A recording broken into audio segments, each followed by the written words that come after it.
Good evening, ladies and gentlemen. Good evening, viewers. I'm Matthias Aufiku, news editor of the Namibian Sun newspaper. Welcome to another exciting edition of the Evening Review Show. Before we get to the business of the night, can we just have a look at tomorrow's headlines?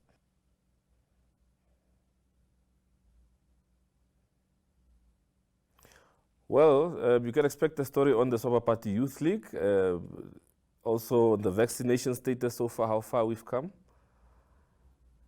as well as the value of the drugs seized during the course of last year by the Namibian police.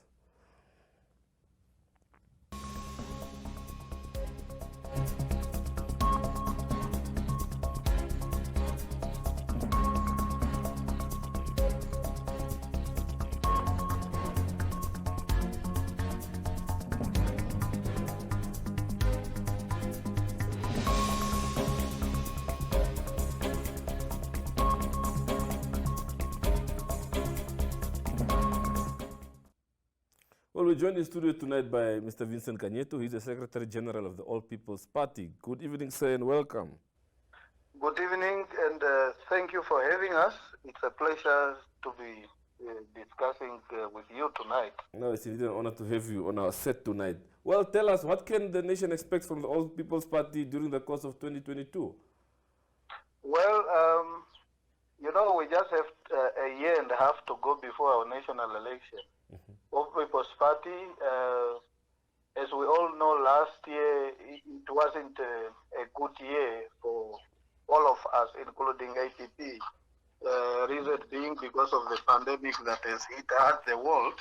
But be that it may, this year we are going to have our national leaders divided in all regions, 14 regions of Namibia, to listen to the communities, working class, unemployed, business, churches, and everybody as to how is it that we are going to bring back the joy of Namibia, including the pride, as well as the economy that has been affected hardly by the pandemic, which is COVID. As we all know, many people lost jobs and some people lost businesses as a result of the pandemic. But be that it may, we need to put our minds together, plan properly to make sure that we get back to business and to life. And we also plan for this year to engage the traditional authorities. It's becoming now often that our traditional leaders all over Namibia, you start from the south, west, east, and north of Namibia, you hear fights, differences, court cases and stuff. We have planned to plan together with the traditional leaders, sit together with them, discuss and see as to what is it that we have to do as a nation to make sure that these battles that we have, particularly that is ending most of the time in the court cases, are dealt with accordingly. Because if you remember very well, before independence, we hardly heard of these cases of royal houses taking themselves or families to the courts. But after independence, it has become a usual thing. And here and there you hear traditional leaders, more particularly the chiefs or the hompas, complaining that no, they have been taken away of their rights and powers, They are also accusing the government of taking some of their responsibilities within their communities. So we have to plan, sit together with them, discuss thoroughly through our members of parliament. We are going to make available some motions that the two members of parliaments are going to be tabling. Namibia must just be watch out on this. It's coming from All People's Party. This year we are also going to have our national convention of the Youth League that is supposed to take place last year in Swakopmund. It's still going to take place in Swakopmund because we thought before going to the national election and also going to our national congress, we have to restructure ourselves, structurally ourselves as an organization, to have branches re-established, constituencies and regional executive committees been established where we don't have them, where we have them, to strengthen them, to make sure that by the time we go to Congress, people that will come to Congress of the APP has to be legitimate people that are elected by the structures as enshrined by the APP constitution. Equally so, we are also going to have our women's league probably in the middle of the year Congress that is going to be also take place this year. And we are also going to have a national policy review, conference of which we are going to look at our policies. Before you go to elections, you need to have new policies. The manifestos that political parties are having, including APP, only last for 5 years. After 5 years, you must always renew and bring about new issues that you are going to market to the nation based on why the nation has to vote for you as a party and for your presidential candidate. Okay. Those, to mention just a few, are some of the activities that we are going to have, but it does not mean that only those that I mentioned. We are going to have a lot of it, but I just mentioned a few because of time. Okay. You seem to have adopted a very grassroots type of approach to how you want to do things this year. How is that going to be different from how you conducted yourselves in the previous years? And why do you think this is the way to go for the year? We've always been a grassroots political party. APP comes from the grassroots. We are not like other political parties that comes from prison, that comes from frustration, or that comes from fights or anger. We are from the people. We are a party of the people. This is why we call ourselves all people's party, regardless of your status.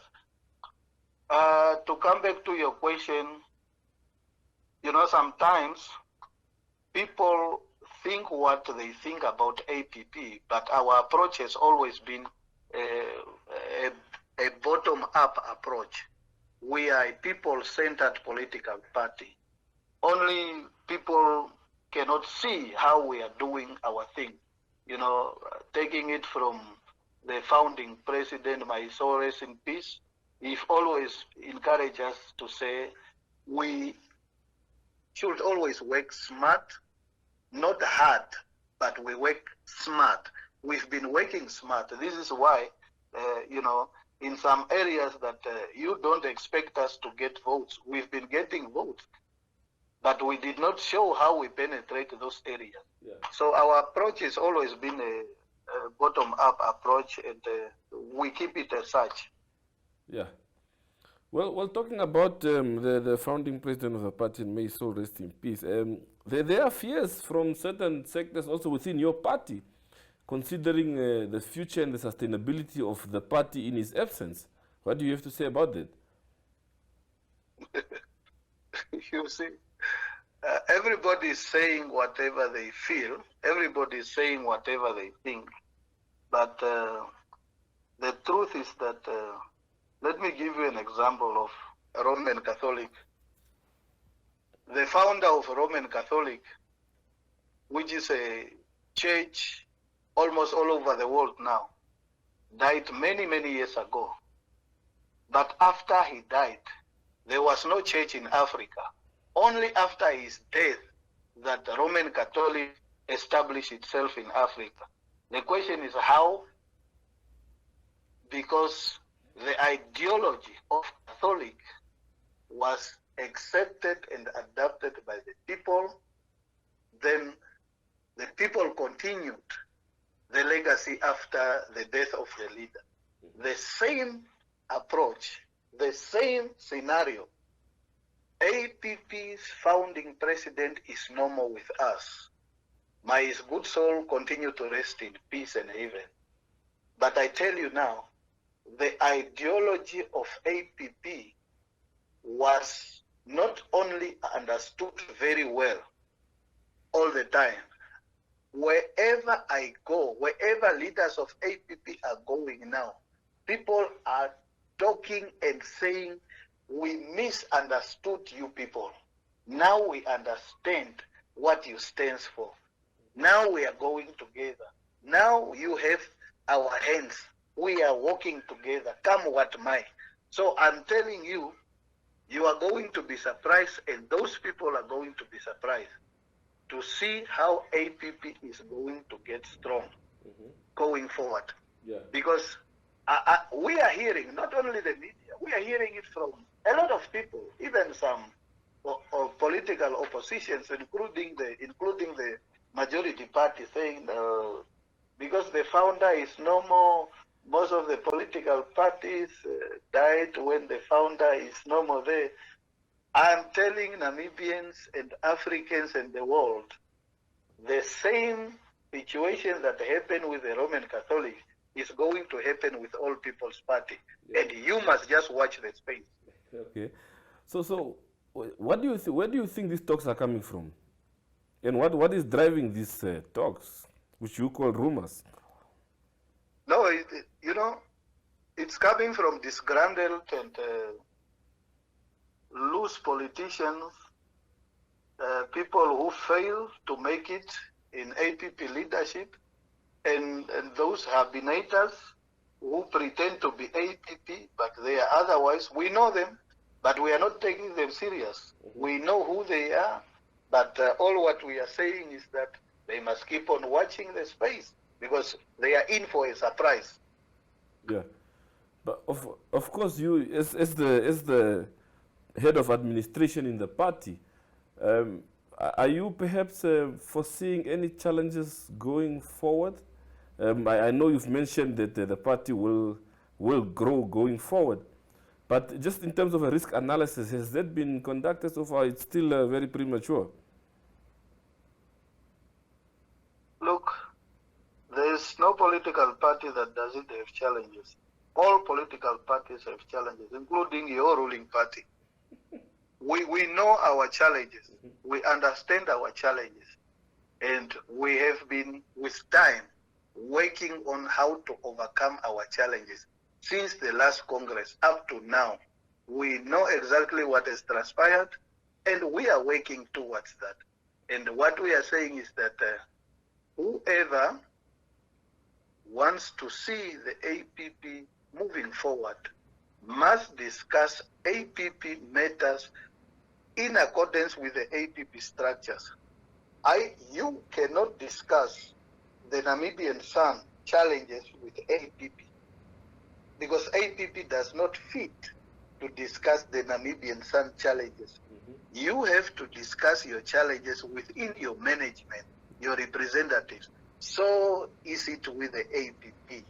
The issue, the problem that we have in Namibia, not only with APP, all political parties, people choose to discuss party internal matters with outside forces, which is a problem, because you don't know the agenda of the outside forces. They will tend, to instigate in their own good. So therefore, challenges is always be there. Challenges will be there, but just as I said, we understand them, we know them, and we are working towards the progress of the party going forward. Can you just fill us in a bit, just briefly, on the succession policy of the party, how this will work? Our party has a constitution, just like all political parties. Yeah, well, just for the benefit of the viewers, what does it say? Thank you. The constitution said, in the absence of the president, the deputy president takes over. So in this case, as we speak now, Honorable Erasto Shumba, who's the deputy president, is the current acting president until the time that we get to the Congress where we are going to elect a new president. That's it. Yeah. Okay. Yes. Just moving away from succession talks, just from a policy and legislative point of view, of course, your party has 2 representatives in the National Assembly. What can we expect from them? I said you said we can expect several motions being tabled and so on. Can you just be a bit specific as to what exactly you are referring to? Well, I mentioned the issue of the traditional leaders in Namibia, which is chaotic.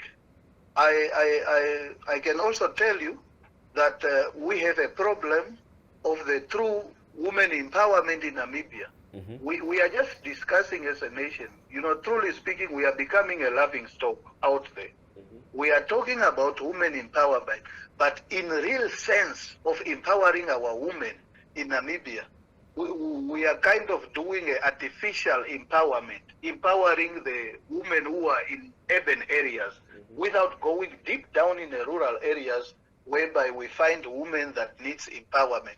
So we are bringing along to the National Assembly a woman who's been advocating for women's rights, advocating for rural poor, the woman who's been long time in politics.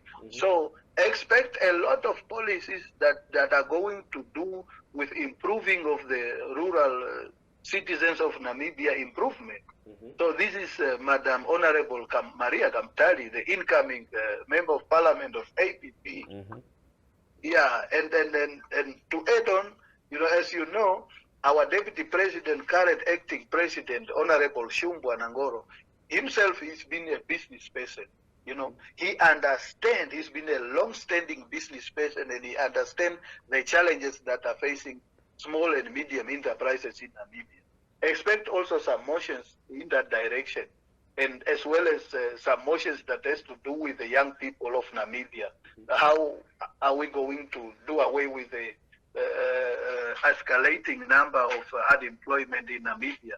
So we've got some motions, but just as I said from the beginning, Namibia must just watch the space, because you are in for a surprise this year from APP. Yeah. Well, if I have to take you back on your point on the issue of women empowerment, which you call artificial women empowerment, meaning it doesn't really exist. Say that again? You call it artificial women empowerment? Yes. Are you saying the current policies are not doing the job in terms of ensuring that women receive the empowerment that they deserve? The only problem that Namibia has been having is that using consultants to craft our policies, which at the end of the time is unimplementable by our lawmakers, which is a challenge. So therefore, the policies that you are referring, the current policies that we have that deals with the empowerment of women are very clear, but the implementation part is where the challenges is. We speak much good about how we want to empower our girls, our women, but at the end of the time, we don't do such. Look at our even simple example of our regional governors. How many women governors do we have out of 14? It's a challenge. We can even go to the outside representative of the country, like your ambassadors and your commissioners. How many women do we have out of the whole number of people representing our land of the brave outside? You see, we can look at a number of examples. So what we are meaning here is that we must do away with consultants crafting our policies in a way that will challenge us when it comes to implementation, but rather do it ourselves, and be able to know how to implement it. I don't know if you understand what I mean. Yeah. No, I fully understand, but how about from an in-house level? Because parties have over the years also struggled as far as genuine women empowerment is concerned. How are you guys doing it in your party?